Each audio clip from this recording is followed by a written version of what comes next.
ready. All right. On you. Let me know when we're rolling. You're rolling. You're rolling. All right. Hello. Welcome to Archery 101. My name is Maryshka Glassova. I am here in Tallahassee. I'm part of the Murkbottom Park. And today we're going to be going over the bare basics of archery. So a bit about me. I have been doing archery since Hunger Games came out in like 2009. And then I've done foam archery since I started college, and that's been going on for almost 6 years now. I am a cross gamer. I've done Belagarth and also Amp-Guard archery, and a little bit of dagger hair archery as well. So there's a lot of nuances, but there's a lot of similarities as well. In my opinion, archery is one of the easiest fighting styles to pick up, but it also has a lot of nuances as well that we're going to go into today. And the first thing we're going to go into is the different kind of bows that you're going to hear in general archery terms. I'm going to briefly go over what is considered legal and what is considered not legal on the Amp-Guard field, and then we're going to get into the nitty-gritty. So we're going to go ahead and start with the bows we have here. So this pink bow is actually my middle school tournament bow. It is a compound bow. The compound bow can be identified by one, made of metal, two, it has a 2-pulley system, and the strings are going across it in a hatch pattern, kind of like this. Not all of them, but most of them do have a stabilizer bar here. These are not legal. You cannot use these under any circumstances on the Amp-Guard field. I wanted to show you this so when people are saying, oh, what kind of bow do you shoot? You do not shoot a compound bow like this. These are illegal for a number of different reasons, but the most notable is you can adjust the poundage extremely easily.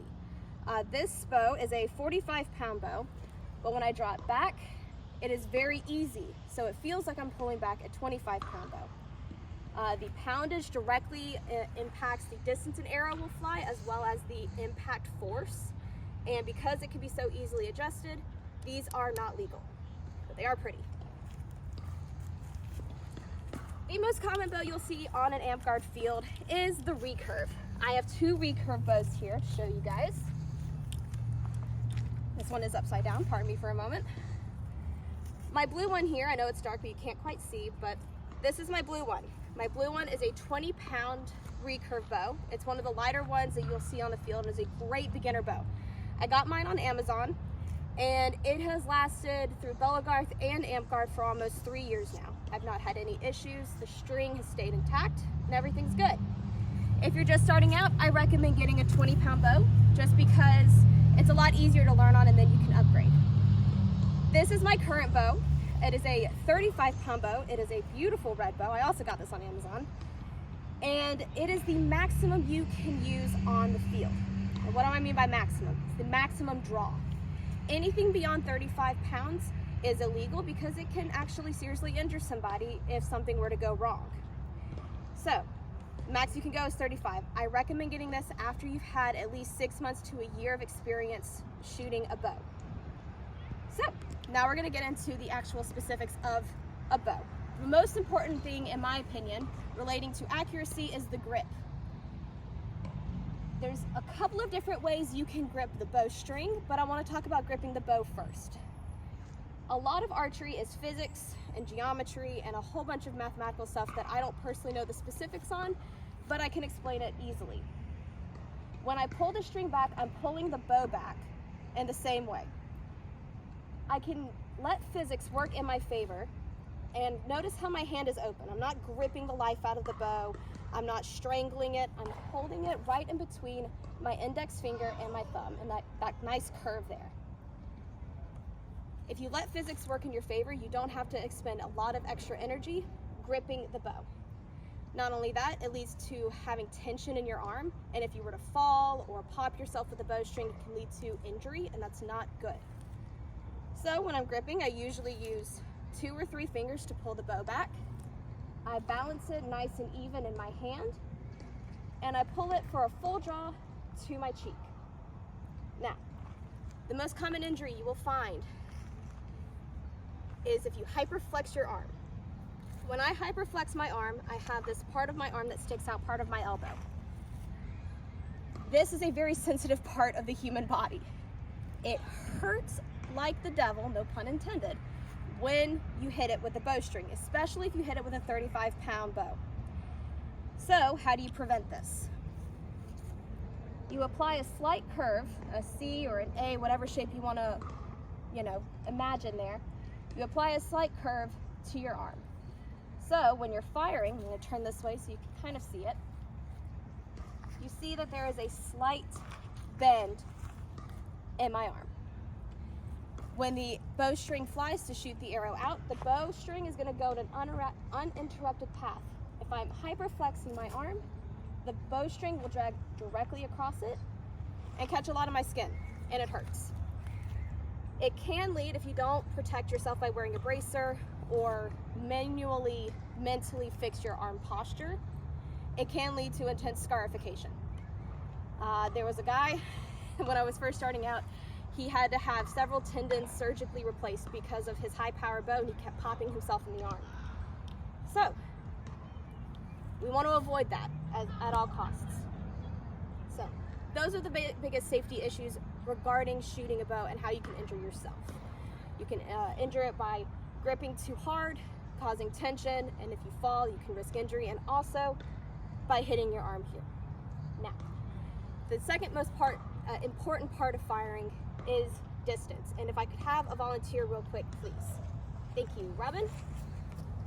Hello? Hello. Robin. All right, so according to the ROP, there are very specific rules about what kind of draw distance you can use regarding where your opponent is. So, Robin is within 0 to 5 feet of me. Here at this cone, this is 0 feet, baseline. Would you mind stepping back to that back cone, please? Thank you. Right here. This is about 5 feet. You technically can shoot your arrow at your opponent within 5 feet, 0 to 5 feet, but it depends on your poundage.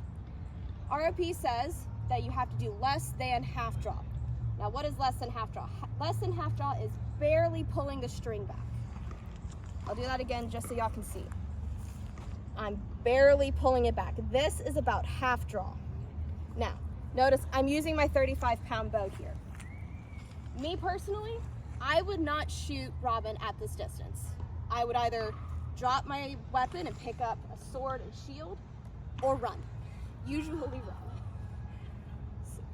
Would you mind taking another step back to the next cone, please?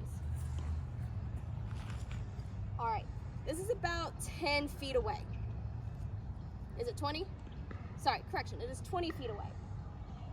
At this point, just so y'all can see, this is what would be considered max draw, based on ROP, 20 feet away. Me personally, using a 35-pound bow and having used it for a while, I'm not personally comfortable shooting at full draw. For example, full draw looks like this. Don't worry, I'm not gonna shoot you. Full draw looks like this. My thumb is connecting with that joint between my mandible and my maxilla. That is about full draw. Robin's fairly close, and this is a 35-pound bow, which means the force impact is going to be a lot.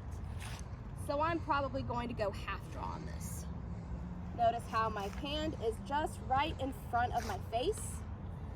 My wrist is right in front of my mouth. This is about half draw. Any further than 20 feet, I'm gonna use full draw. So he's about 25 feet away. Here I probably do a little bit more than half, closer to full draw. It's something that you're gonna have to practice with, but it's easy to get the hang of, and a lot of things at Amp Guard relate to distance, like casting and things like that. Thank you very much. So, draw length is very, very important, and I'm not sure we can do it, but we're gonna try. I'm gonna fire a full draw arrow heading this way, where the light is a little bit. So, I want to show the distance a full draw arrow goes from a 35-pound bow compared to my 25 bow down here. So, I know it's not ideal, but these are my arrowheads, and I'm going to fire a full draw all the way down. 3, 2, 1.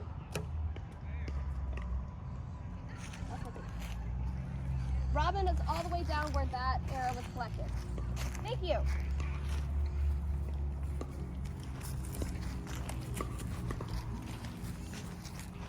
This is the 25-pound bow, my blue bow.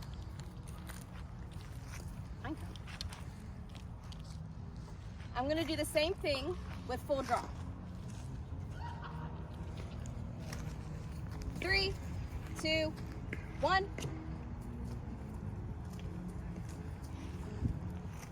And you can see just about where that landed where Asphodel is running to grab my arrow. Thank you. Notice how they were very, very different shots fired. It's very, very important to know where your shots land and how you need to manage that in regards to impact and target acquisition. Basically, if your target's far away, very, very far away, shoot at a larger draw than you would if it was closer by. So, we're gonna run 2 games. I'm gonna explain them, and then we're gonna go ahead and run the drills, and then we'll be good to go for today. So there's 2 games we're gonna do. One is the range. It's gonna be basic firing, getting used to finding like easy shots like center body mass, going for legs, things like that. Archers are gonna fire 3 arrows at a stationary target while they themselves are remaining stationary at full draw. And then we're gonna fluctuate between the distances. So we'll start at 15, start at 10, 20, etc. just so people can get used to aiming and managing their distance and their draw length. The second game we're gonna play is called the Serpentine Range. Serpentine Range takes similar elements from the range, however the target is going to be mobile. It'll be someone carrying a shield, and they'll be mobile and alternate between approaching the target, decreasing that distance, and wandering about the field in order to simulate battlefield mechanics. All right, thank you so much, and we're gonna go ahead and get started. Y'all have a great day, and thank you for tuning in.